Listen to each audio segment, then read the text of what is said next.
Good afternoon, Saitlanders. How are you? Somebody once commented that I wouldn't say that they complained, but they commented on an occasion where I had the lamp standing where it's standing now and reflecting in the on the screen. But I don't want to fiddle with that screen or move the lamp because I'm kind of struggling to keep my brain above water for this video as it is. I can do without distractions. So this is a follow-on to the Gaslight video.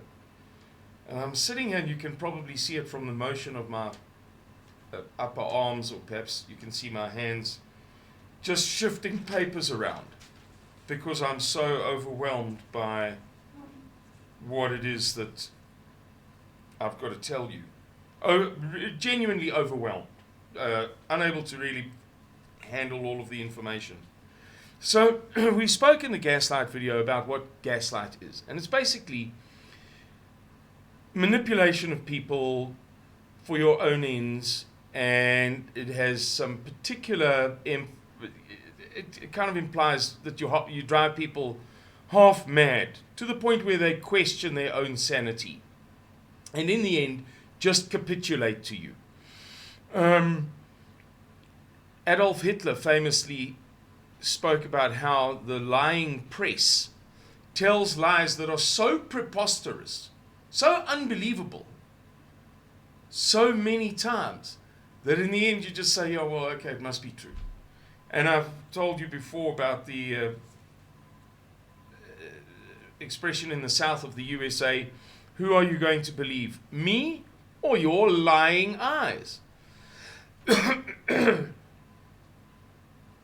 And false flags have a lot to do with that. You know, a false flag is where an operation is carried out under a fake identity to gain some advantage, and it comes from the days of the sailing ships, let's say for the sake of a number, the 16, 17 and 1800s, when particularly but not only Spain, France and England competed on the high seas for various advantages, and at times they were at war with one another, and sometimes they'd raid one another's merchant ships with a false flag hauled up.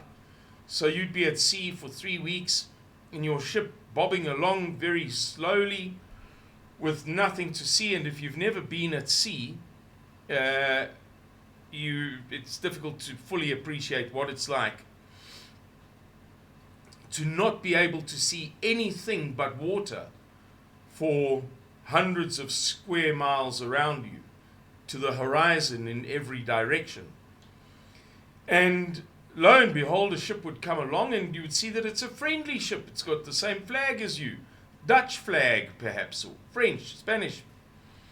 And you'd be only too happy for them to sail up to you.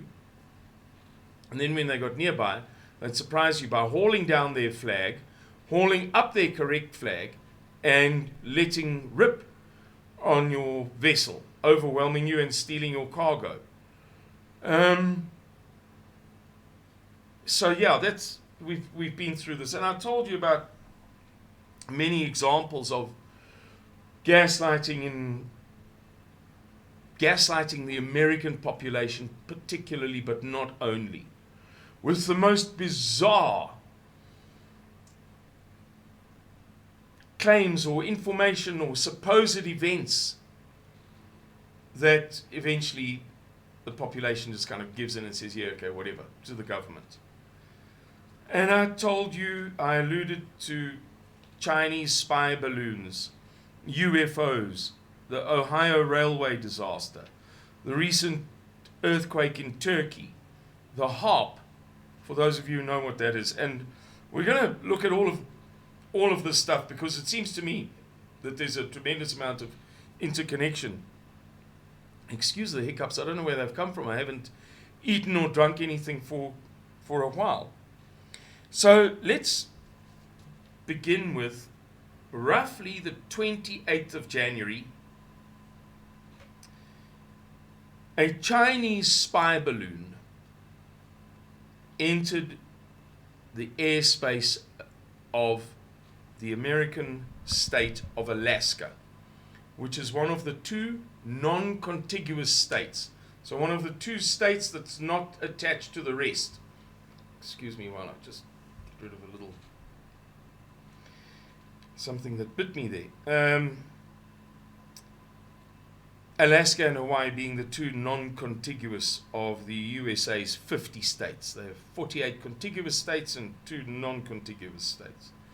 So it borders on Canada rather than the USA.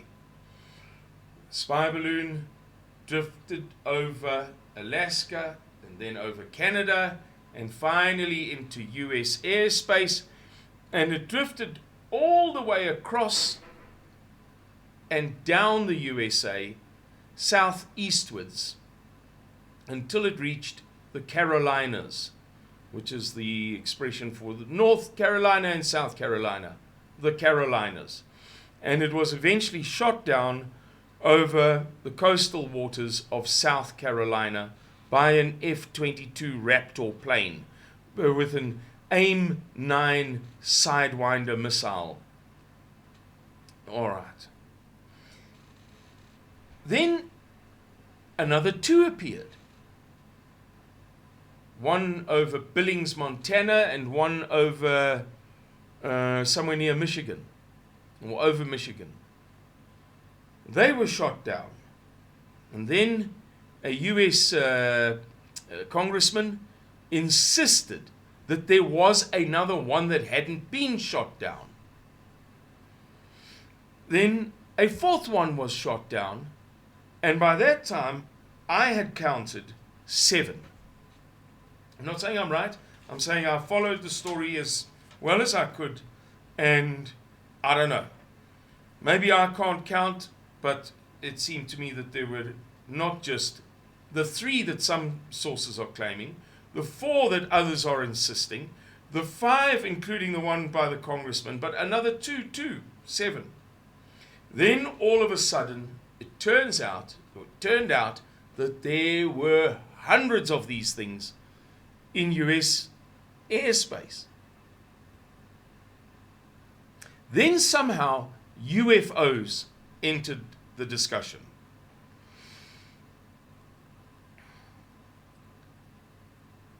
And I don't even know what that somehow is. It was just suddenly there.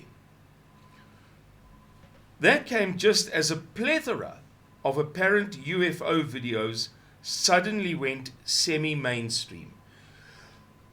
Now, when I use the word UFOs, I use it in its original sense, implicitly associated with extraterrestrials and space aliens, although technically anything could be an unidentified flying object.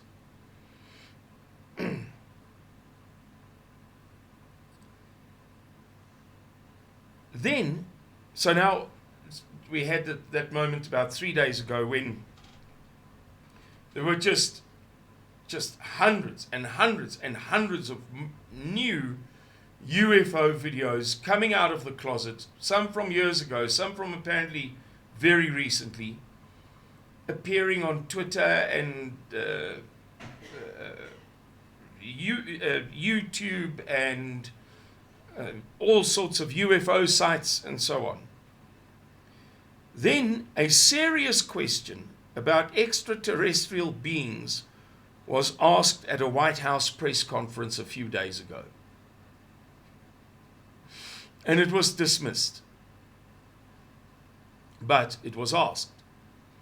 Then, in the past few days, the US government established, you can't make this up, a task force on UFOs.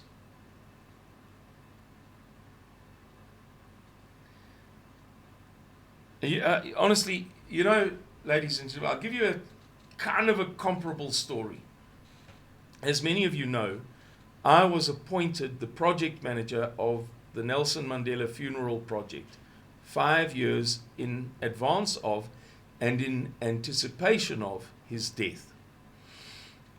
As luck would have it, 5 years almost to the day.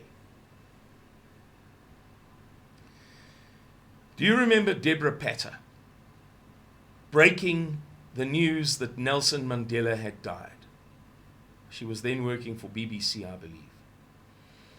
And do you remember how she was instantly erased from everything? Deborah Patter has fallen into utter obscurity. However, she was telling the truth. He did die before the official death. There are no two ways about it. I never executed that project, but I declined it. So I was appointed, and for 5 years I was the nominal project manager of the project. I had a sort of a repentance experience, if that's the correct expression, and I wanted to get away from that toxic work. And when I was called in late October, early November of 2013, I refused to assume the role or fill the role.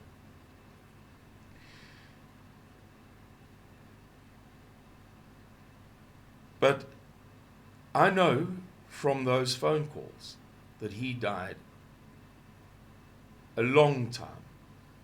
I don't want to say a certain number of days or a certain number of weeks or a certain number of months, because I could be mistaken. But certainly the people who called me 3 times to say, "Come, Simon, come, you're the appointed man, you're the right guy for the job, we need you, blah, blah, blah,"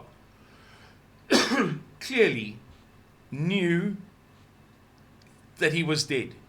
They spoke with a certainty and a conviction and a desperation which would not have been present if he was perhaps going to die.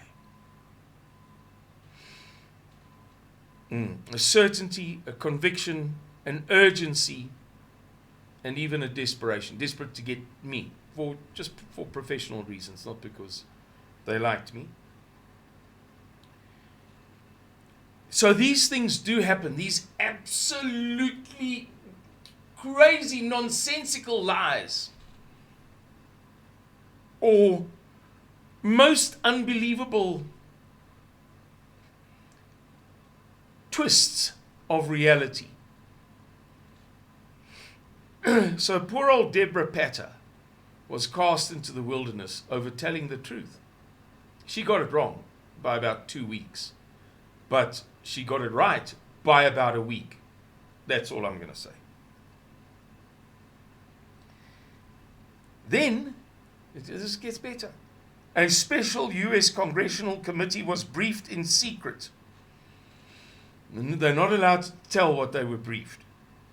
And afterward, Louisiana Senator John Kennedy, a Republican, for your interest, Republican Louisiana Senator John Kennedy said that it is now time for the White House and the U.S. government to tell the public, and that in recent years there have been hundreds of unidentified flying objects over U.S. airspace. And in a particular interview, he made a distinction between identified flying objects and unidentified flying ones, on the basis that the USA doubtless has the most high specification radar technology in the world, and that it is possible to identify a balloon as a balloon, a dirigible as a dirigible, a Spirit Airlines flight, a Spirit Airlines plane as a Boeing 727, yellow in color with big blue letters reading Spirit written skew on the side.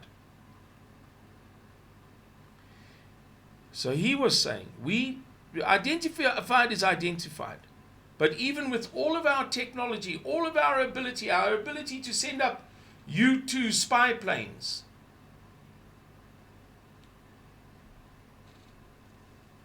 there are still hundreds, there have been hundreds of unidentifiable objects in our airspace in recent years.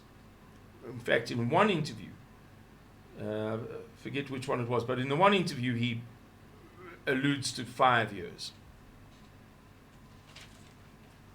Now, you might be thinking to yourself, come on, Simon, this is Saitlanders, man. We're sensible people. We don't get into this nonsense. That's not who we are. That's why we're Saitlanders. Because we don't believe the ANC when they tell us fantasy stories as if they're absolute reality. Because we don't believe the madness of wokeism and LGBTQ. We don't fall for that stuff. It's exactly who we are not. Bear with me. A year ago, a former FBI agent called John D'Souza made a video. D'Souza not being, it doesn't matter his ethnicity, but it's a very particular small group of people from India, but he came to the USA and worked for the FBI. And he gave a warning that there will be they will stage a fake alien invasion in order to get the people to acquiesce to whatever they, being the elites, the New World Order, the deep state, the Illuminati, the Society of Jesus, what they want. And of course your first responses are, for pity's sake, Simon. Well, let me tell you, let me remind you how you and I fell for the videos that came out of China in late 2019, December 2019, and January and February of 2020, showing people dropping dead in the middle of the street, dropping stone dead from standing erect and healthy and apparently well,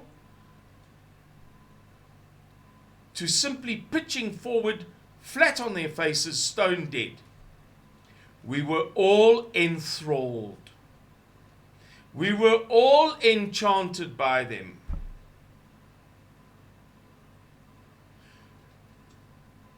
Ons almal se koppe was gesmokkel deur daai video's. En wat gebeur toe? Toe die COVID kom, sterf niemand so nie. Nie een enkele mens het so gesterf nie. Soos wat ek en jy gesien het om ons. We were all hoodwinked, and we all reacted accordingly. It was only by about March that we Saitlanders began, April, I think, that we Saitlanders began to realize that the entire thing was a hoax and a red herring and a canard and a straw man and a lie, a con, a deceit, on the basis of the fact that the mortality rate or the survival rate was 99.997%. Slightly better than the survival rate of seasonal flu. That they were locking down the whole world for no apparent good reason, but leaving all the big shops open. Small businesses, big businesses, okay.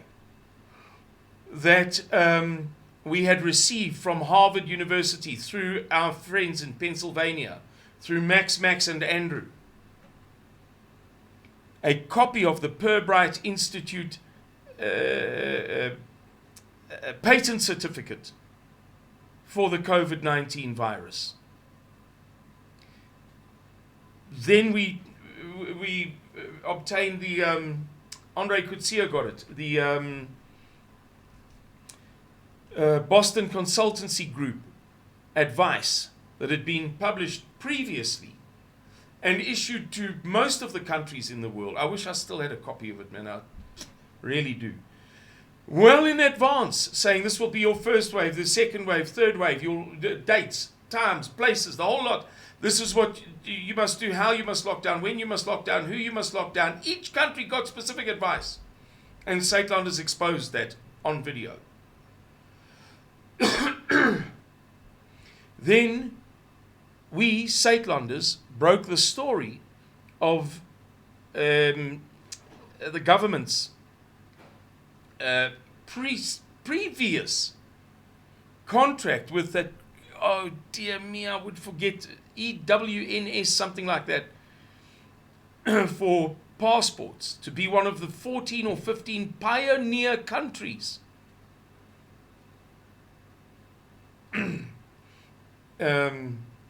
to implement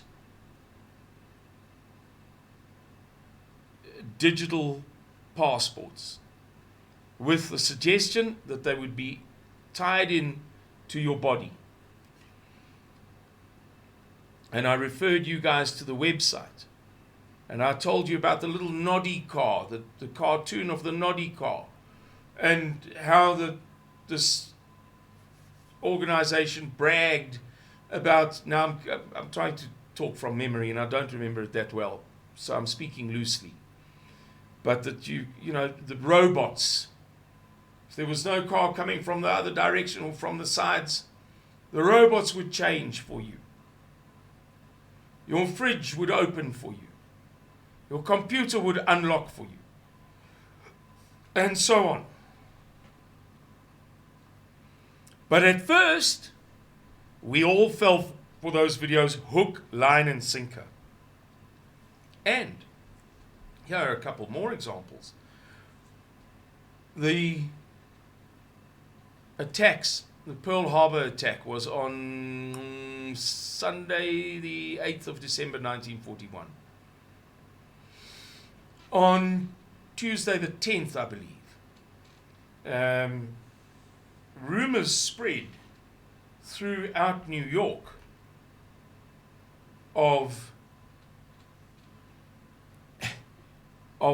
an airborne invasion. To this day, nobody knows who started them.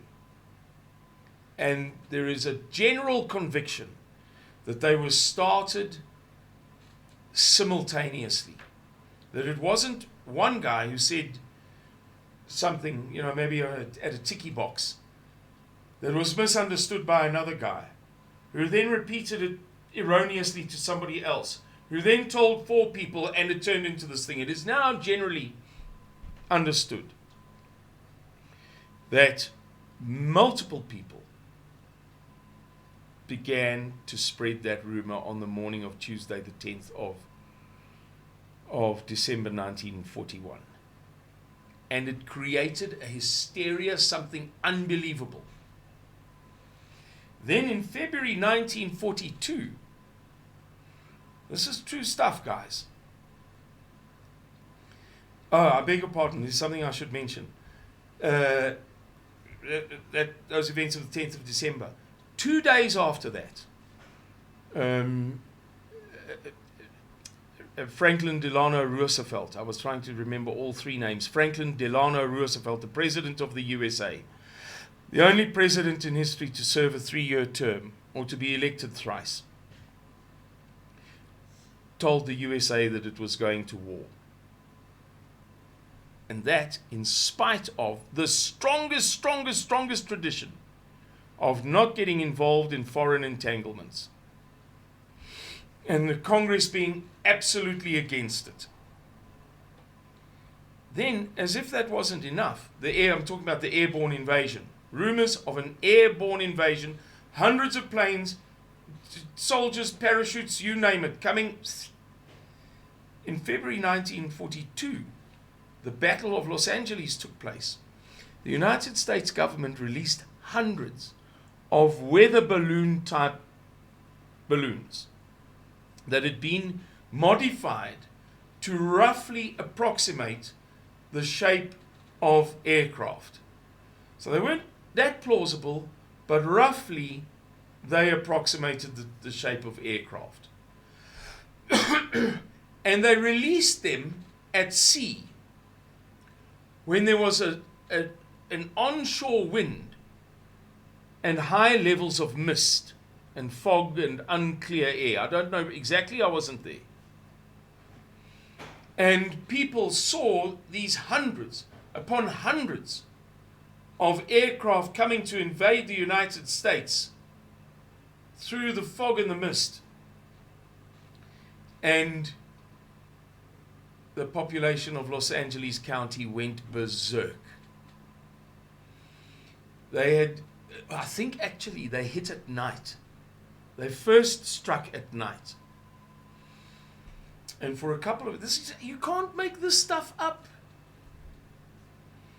For a couple of days, they were using anti-aircraft cannon and air defense to shoot these things down. They were sending up planes. The searchlights were tracking across the sky.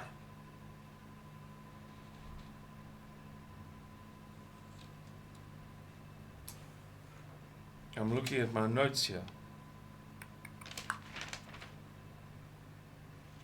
Sirens. I knew there was a third characteristic event that took place in the Battle of Los Angeles, as it came to be known. Sirens wailing at night.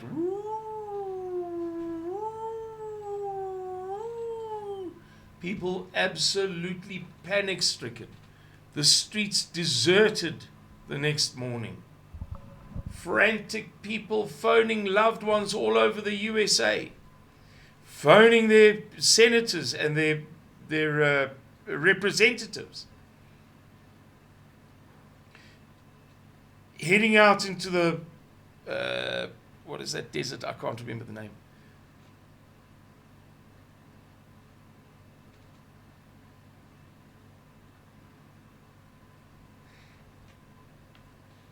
Finally,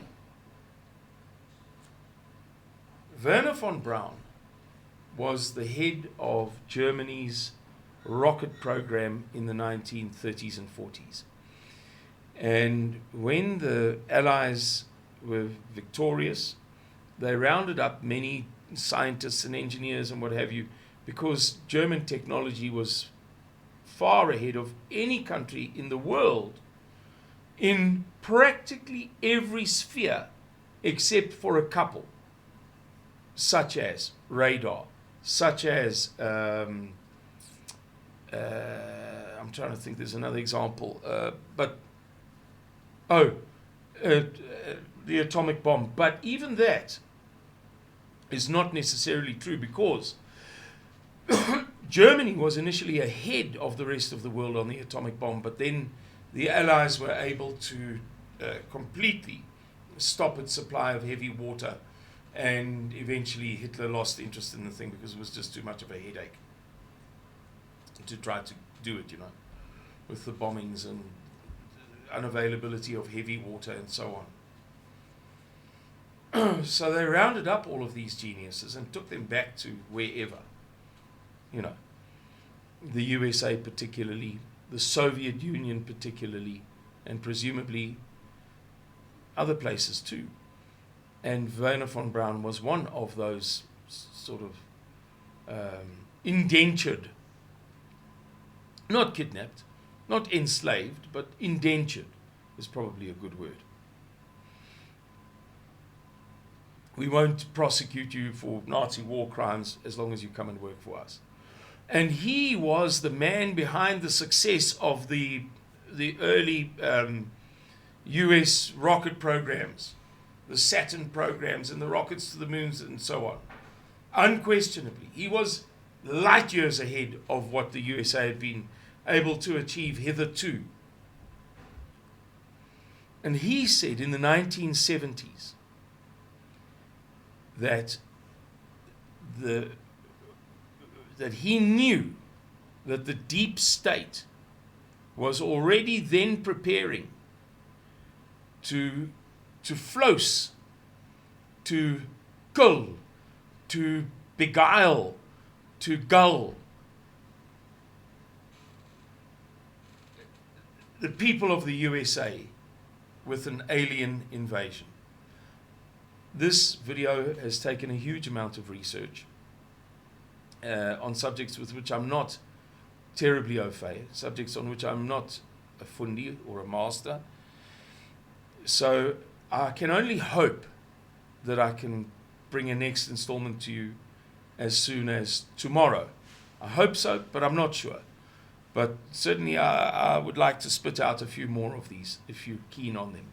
So thank you very much for watching, and I hope that I'll be able to demonstrate to you how it is that it appears as if 5 or 6 or 7 or 8 major events taking place in the world today appear to be intended to gaslight us for something big that may be on the horizon. Anyway, goodbye and God bless all of you. Cheerio.